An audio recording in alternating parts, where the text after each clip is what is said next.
और ब्रेक के बाद एक बार फिर स्वागत है आप सभी का हमारे इस खास कार्यक्रम में। और चर्चा की इस कड़ी को हम और आगे बढ़ाएंगे। मध्य प्रदेश में संभावनाओं को खोज रहे हैं हम, और हमारे साथ अब हमारे खास मेहमान जुड़ेंगे। श्री पवन यादव जी को मैं मंच पर आमंत्रित करना चाहूंगी चर्चा के लिए। डायरेक्टर हैं देवांश धारा प्राइवेट लिमिटेड से। पवन यादव जी, बहुत स्वागत है आपका। जोरदार तालियों के साथ पवन यादव जी को मंच पर आमंत्रित किया जाए। हर्षदीप खनूजा जी हमारे साथ होंगे, मैनेजिंग डायरेक्टर हैं एरो ड्रीम एविएशन एकेडमी के। बहुत स्वागत है सर आपका भी। और इसी के साथ संतोष देशपांडे जी हमारे साथ इस चर्चा में, इस पैनल में जुड़ेंगे। मैनेजिंग डायरेक्टर हैं नेबुला एडवर्टाइजिंग मुंबई। तो ये हमारे तीन मेहमान जो कि इस चर्चा में हमारा हिस्सा बनेंगे, और तीनों अलग अलग क्षेत्रों से हैं। और ये अलग अलग क्षेत्र मध्य प्रदेश को किस तरह से प्रभाव पहुंचा रहे हैं, मध्य प्रदेश को किस तरह से लाभान्वित कर रहे हैं, इन तमाम विषयों को हम जानेंगे। ओवर टू यू कीर्ति। बहुत शुक्रिया प्रेरणा, आप भी इस पैनल को ज्वाइन करिए और चर्चा को हम आगे बढ़ाते हैं इन तीनों खास मेहमानों के साथ। सबसे पहले सवाल मेरा पवन यादव जी आपसे रहेगा, क्योंकि रियल एस्टेट से आप जुड़े हुए हैं। रियल एस्टेट उद्योग की जब हम बात करते हैं तो यहाँ पर सफलता कैसे मिलती है, उसकी क्या परिभाषा है, और कैसे ये मान लिया जाए कि अब हम सफल हो चुके हैं? सफलता के मामले में तो एक है कि इंदौर का कमिटमेंट ही होता सफलता। जैसे कि अभी आदरणीय कैलाश विजयवर्गीय जी ने कहा कि हमने पेड़ लगाने की संकल्प लिया तो हम नंबर 1 है, स्वच्छता में नंबर 1 है, खाने पीने में नंबर 1 है। तो अब वो पोजीशन आ गई कि हम रियल एस्टेट में भी नंबर 1 होने वाले हैं। तो सफलता का राज ये है कि हमारे वहाँ अब ऑनेस्टी आ गई है, ईमानदारी है, और जिस व्यक्ति के साथ हमारा जो कमिटमेंट होता है रियल एस्टेट में, मतलब हमारा काम ही है लोगों को एक घर देना, ज़मीन देना। तो ये एक व्यक्ति का सपना है, और अगर वो लीगलिटी के साथ में उस तक पहुँच जाए तो सफलता की सीढ़ी है मैडम पहले। बिल्कुल। और ये सभी का सपना होता है कि एक घर हो अपना, और उसको साकार कर रहे हैं सर हमारे साथ इस चर्चा में बैठे हैं, और चर्चा को आगे बढ़ाएंगे और आपको और समझाएंगे कि अगर आपको अपना घर चाहिए तो कौन कौन सी विशेष बातों का ध्यान रखना है। हर्षदीप जी, सवाल मेरा आपसे है। एविएशन में मुझे लगता है उद्योग स्थापित करना बहुत चैलेंजिंग है, और अगर उद्योग स्थापित कर लिया है तो इसका विकास कैसा होगा, एविएशन इंडस्ट्री का विकास कैसा होगा सर, समझना चाहूँगी। एविएशन इंडस्ट्री एक बेसिकली मैं बोल सकता हूँ आज के समय में लग्जरी नहीं रही, एक नेसेसिटी बन चुकी है। मतलब हर किसी व्यक्ति को आज की डेट में एक जगह से दूसरी जगह जाना है, और हर कोई एक ही चीज़ समझता है कि मुझे जल्दी पहुँचना है। पहले बोला जाता था और अब उसको हकीकत बना दिया कि टाइम इज़ मनी। लोगों के लिए अब समय की कीमत ज़्यादा है पैसे से। सो इस चीज़ को अगर हम आगे बढ़ाना चाहते हैं तो एविएशन बहुत इंपॉर्टेंट रोल प्ले करता है हमारी गवर्नमेंट और हमारी इंडिया की ग्रोथ के लिए। Yes, it is a very difficult business, because आप सब देखते हैं बहुत से एयरलाइंस आती हैं जाती हैं। मुझे लगता है थोड़ा सा कहीं ना कहीं इग्नोरेंट चाइल्ड वाली थोड़ी सी प्रवृत्ति दिखती है हमारे एविएशन इंडस्ट्री को लेके। बस इस इंडस्ट्री में पोटेंशियल बहुत है। आज अगर हम देखें तो हम दुनिया में 3रे नंबर पे आ चुके हैं। एविएशन इंडस्ट्री में India is ranking on 3rd number, and when we compare that 3rd rank with 1st rank, that is America. So हमको लगता है कि हम बहुत पीछे हैं। कारण ये है कि एयरपोर्ट का काउंट देखें, एयरक्राफ्ट्स का काउंट देखें, पैसेंजर काउंट देखें, तो ज़मीन आसमान का फ़र्क है। पर रैंक में हम देखते हैं कि हम पहले से 3रे स्थान पर। तो हमको लगता है रैंक के पॉइंट ऑफ व्यू से we are very close to America. But कहीं ना कहीं हमारी पॉलिसीज़ को देख के अगर हम बात करें या चीज़ों को लेके बात करें, तो अगर हम हमारी गवर्नमेंट और हमारे जो रिप्रेजेंटेटिव्स हैं, अथॉरिटीज़ हैं, वो अगर इस इंडस्ट्री को सपोर्ट करें तो it's gonna be a ट्रेमेंडस industry all together itself. तो 3rd से पहले ले जाने के लिए आप मददगार उसमें साबित होने वाले हैं। We are trying our level best. जी, बहुत शुभकामनाएं उसके लिए आपको। संतोष देशपांडे जी, क्योंकि एक उद्योग को चलाना बहुत ज़्यादा चैलेंजिंग हो जाता है। आप 2 उद्योग चला रहे हैं, नेबुला और कस्तूरी, ये कैसे काम कर रहे हैं, और क्या इसके ज़रिए आप कहते हैं लोगों तक मदद पहुँचाते हैं? जी, सर्वप्रथम जी मध्य प्रदेश का धन्यवाद। इस बिल्डिंग न्यू इंडिया में इस पैनल में बुलाने के लिए बहुत बहुत शुक्रिया। नेबुला एडवर्टाइजिंग एक बेसिकली बेसिक एडवर्टाइजिंग से हट के we are into the rural activations. हर एक ब्रांड का, हर एक कंपनी का रूरल का डेफिनेशन अलग अलग है। जैसे आप जानते हैं कि हिंदुस्तान में आज भी हमारा 60 to 65% comes into the rural areas, जहाँ मीडिया आज भी डार्क है, या जैसे भाभी का चैनल है या आज न्यूज़पेपर्स है, उसको उस दृष्टि से लोग पढ़ते या समझते नहीं है जैसा एडवर्टाइजिंग समझाना चाहती है। तो नेबुला एडवर्टाइजिंग इज़ बेसिकली उन 2000 से 50,000 के पॉपुलेशन के जितने गांव हैं पैन इंडिया में, हम वहाँ ब्रांड्स का डिस्ट्रीब्यूशन नेटवर्क खड़ा कर रहे हैं, प्लस वहाँ पे प्रोडक्ट की अवेयरनेस हम कर रहे हैं अभी। उसके कई अलग अलग मीडियम्स हैं, एक वो कर रहे हैं। और जहाँ तक कस्तूरी की बात है, कस्तूरी मृग एक हमारी सोसाइटी है ATG 12A के अंदर, जहाँ हम सब CSR का वर्क करते हैं।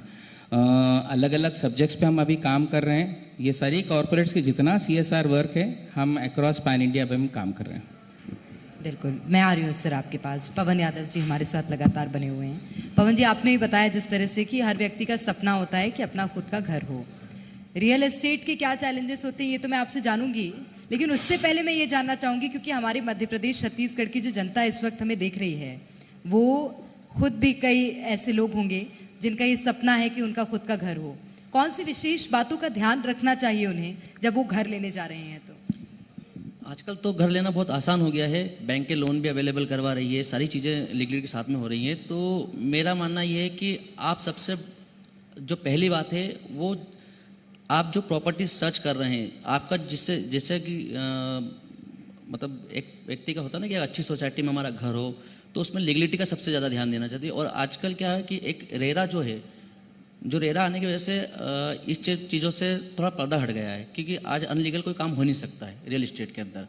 तो सबसे जिस कंपनी का आप चयन कर रहे हो, जैसे हमारी कंपनी देवांधरा प्राइवेट लिमिटेड, हम बहुत कम मार्जिन पर काम करते हैं और एक गरीब आदमी को भी घर देने का जो हमारा सपना, हम उसको पूरा करने की पूरी कोशिश करते हैं।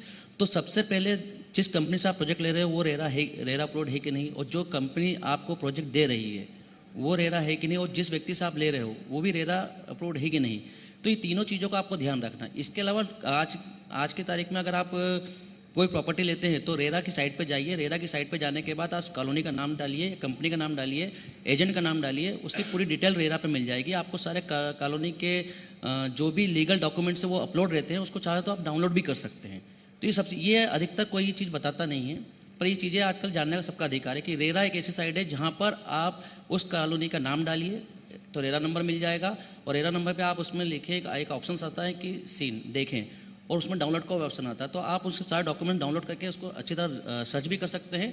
तो अब फ्रॉड की संभावना खत्म है, अब आसानी से आप घर भी ले सकते हैं, और बैंकें उन्हीं प्रोजेक्ट को लोन देती है जो पूरी तरह लीगलिटी के साथ सबमिट हों। तो एक आम आदमी का भी जिसकी महीने की 40,000 25,000 भी इनकम है, वो भी आसानी से अपना घर ले सकता है आज की तारीख में। बिल्कुल, बहुत खून बहुत पसीने की मेहनत लगती है घर को बनाने के लिए। तो अगर घर बना रहे हैं तो ऑथेंटिक तरीके से बनाइए, और जिस तरह से जिक्र किया अभी कि आप सर्च करिए कि आप किसी जाल में ना फंस जाएं। मेरा सवाल आपसे रहेगा हर्षदीप जी, क्योंकि आपने अलग अलग स्कूल्स हो, कॉलेजेस हो, चाहे तो हम संस्थानों की बात करें, वहाँ पर कई सारे सेमिनार्स किए, तो लोग कितना जागरूक हो रहे हैं? 2006 में मैं कैबिन क्रू बना था। आप सब जानते होंगे cabin crew, flight attendant, air hostess, ये सब एक ही कैटेगरी होती है। अलग अलग देशों में अलग अलग नाम से बुलाया जाता है। हिंदुस्तान में जो सबसे ज़्यादा पॉपुलर वर्ड है वो एयर होस्टेस है। आप मानेंगे 2006 में जब मैं सिलेक्ट हुआ था तो मैं कैबिन, लड़कों को जनरली कैबिन क्रू, लड़कियों को हम एड्रेस करते हैं एयर होस्टेस के नाम से। मैं इंदौर आया था सिलेक्ट होने के बाद। I was flying out of Delhi, मैं इंटरनेशनल क्रू था, तो मैं छुट्टियों में इंदौर आता हूँ और आस पड़ोस में पता चल जाता माहौल के थ्रू कि ये भाई साहब फ्लाइट में अब एयरलाइंस में काम कर रहे हैं। सो आप मानेंगे कि अवेयरनेस का मापदंड ये था कि मैं जब गया और मैंने आस पड़ोस के लोगों से बात की तो उन्होंने ये बोला कि ये भैया से मिलिए, ये एयर होस्टेस है। सो उस साइड अब किसी को समझाना बहुत मुश्किल होता है, तो हाँ मैंने सर झुका के बोला हाँ मैं एयर होस्टेस हूँ। आप मानेंगे 2006 से आज 2024 आ चुका है। जब हम स्कूल्स कॉलेजेस में जाके बच्चों से मिलते हैं और उनसे पूछते हैं कि एविएशन इंडस्ट्री के बारे में क्या जानते हो, कौन कौन सी जॉब प्रोफाइल्स होती हैं, आज के समय में भी लोगों को कैबिन क्रू, एयर होस्टेस के बारे में जानकारी नहीं है।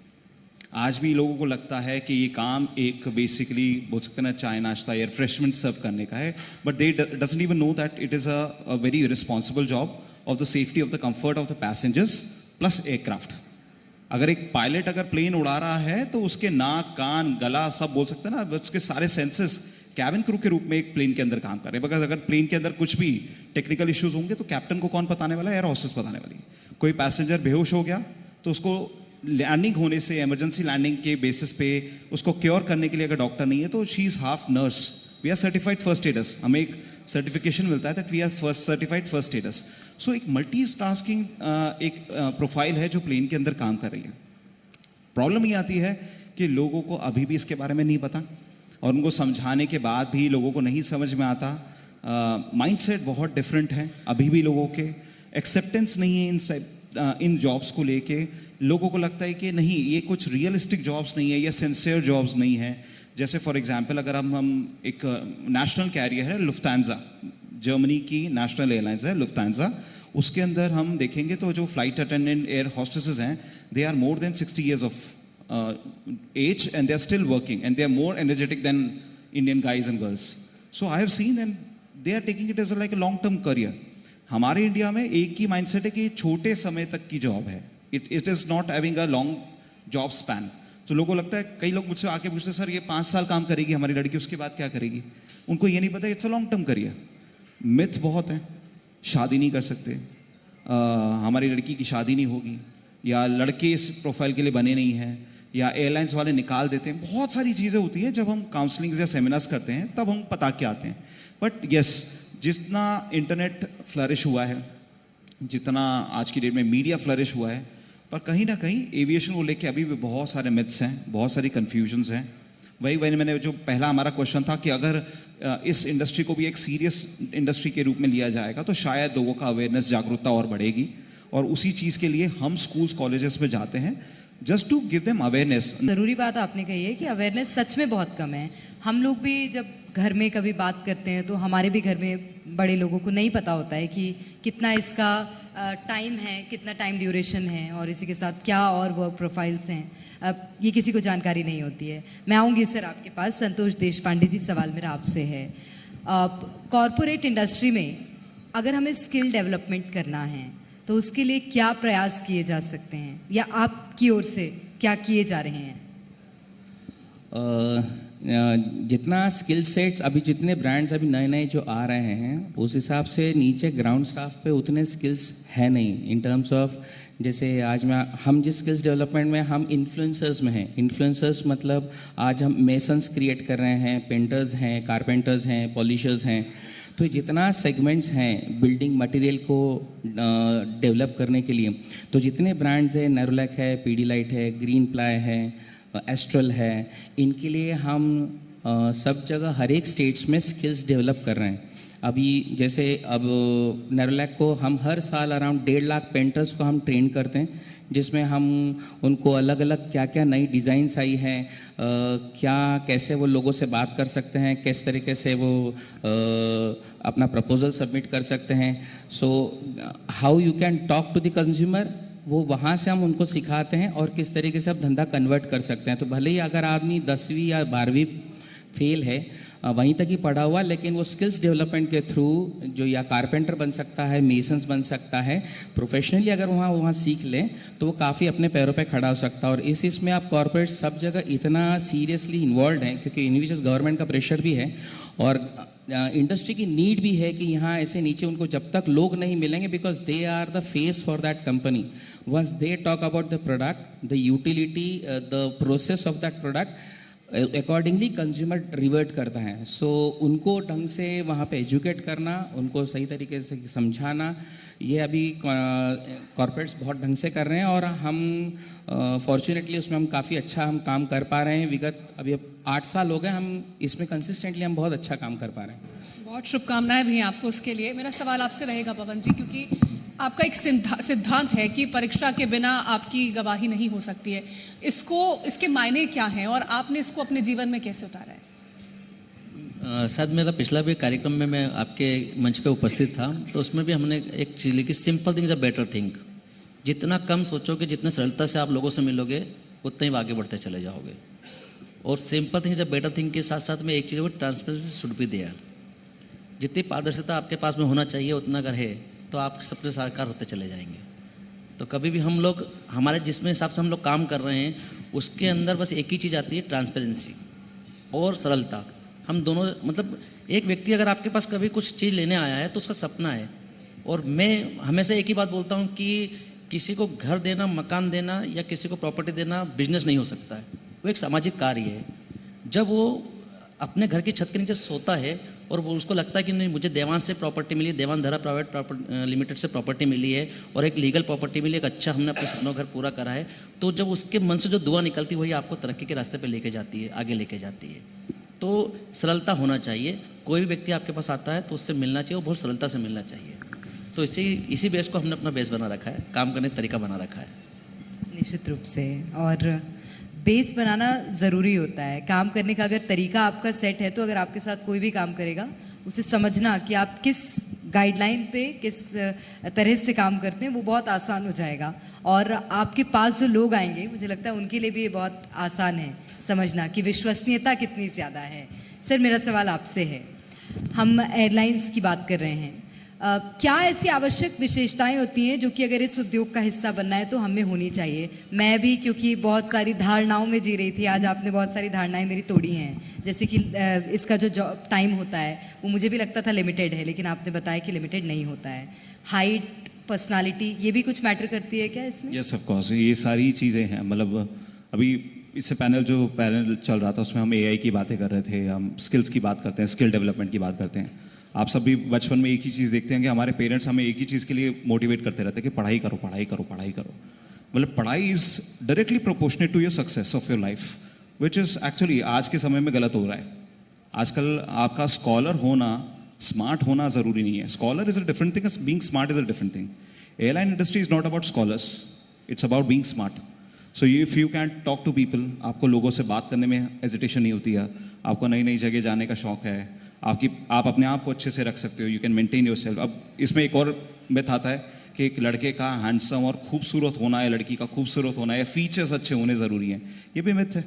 अब बेसिकली प्रेजेंटेबल होना ज़रूरी है, it's not about your features. आप प्रेजेंटेबल हो then you are eligible for this industry. So it is a long term career, the only thing is that you have to think it in a longer span. बिल्कुल, जिस तरह से आपने कहा कि अगर कोई आपको पे कर रहा है तो वो आपसे वसूलेगा। मेरे पापा भी कहते हैं कि किसी की जेब से पैसा निकलवाना आसान नहीं होता, उसके लिए बहुत मेहनत करनी पड़ती है। Absolutely. मैं लौटूंगी आपके पास। संतोष जी, मेरा सवाल आपसे रहेगा कि आप जो कंटेंट बनाते हैं, जो प्रोग्राम बनाते हैं, उनको मॉनिटर कैसे करते हैं और क्या सोच रहती है उसके पीछे कि ये एक नया आइडिया है और इससे और बेहतर हो सकता है? जी, अब होता क्या है कि जैसे आज आप हर साल कंटेंट बनाए जा रहे हैं, लोगों को स्किल्स डेवलपमेंट किए जा रहे हैं, बट कॉर्पोरेट्स में क्या होता है कि अब लोग ग्रेड बनाना चालू कर दिए। ग्रेड इन टर्म्स ऑफ कि जैसे 1 से 5 साल का अगर कोई कारपेंटर है तो उसको कुछ अलग ट्रेनिंग दी जाती है, कोई 5 से 10 साल का अगर एक्सपीरियंस है तो उसको अलग दी जाती है, या 10 से 1500 उसकी अलग अलग सेगमेंटेशन सब अब कर दिए।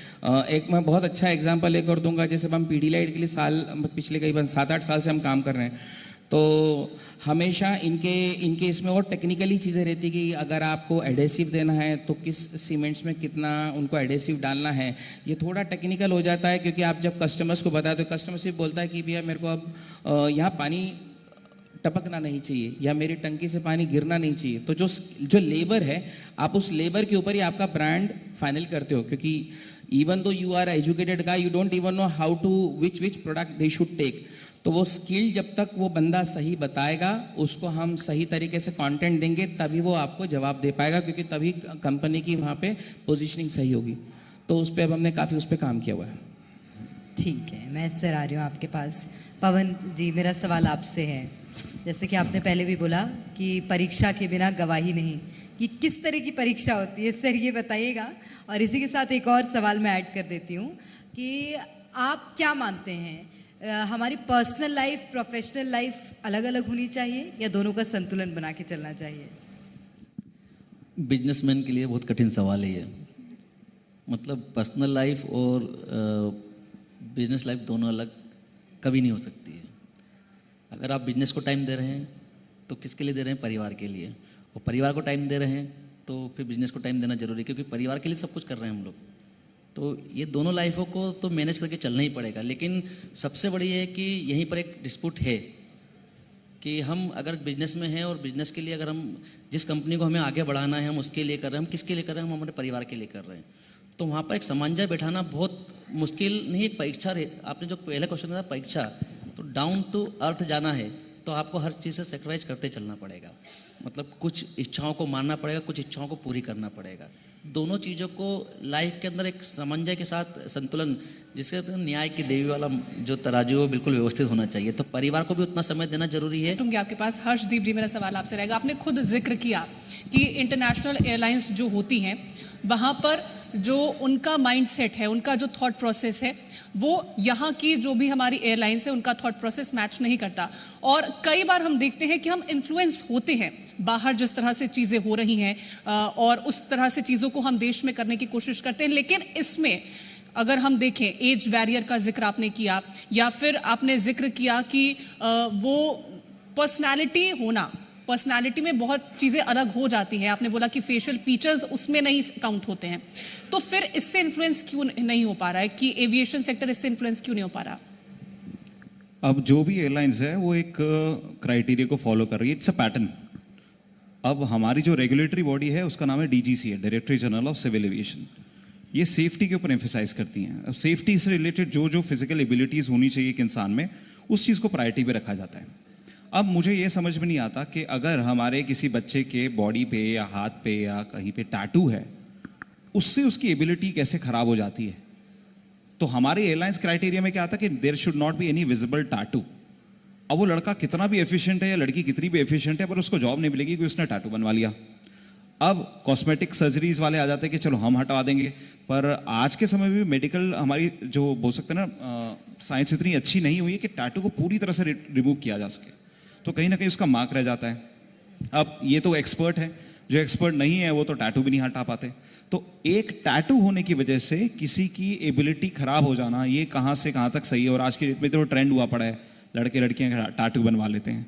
सो बहुत सारी चीज़ें हैं जिसके अंदर थोड़ी सी फ्लेक्सिबिलिटी बना दी जाए तो उसके अंदर बच्चे और ज़्यादा आ सकेंगे। For example weight criteria, 2 kilo कम या ज़्यादा होने पे लड़का या लड़की रिजेक्ट हो जाते हैं। तो 2 kilo it doesn't make much of a difference. I can understand, हाँ 10-15 किलो कम है या इमरजेंसी होने पे 150 लोगों को भगाने से पहले उस लड़के के और लड़की की सांसें फूल जाए, वो हाफने लग जाए, then it is not a physical fitness.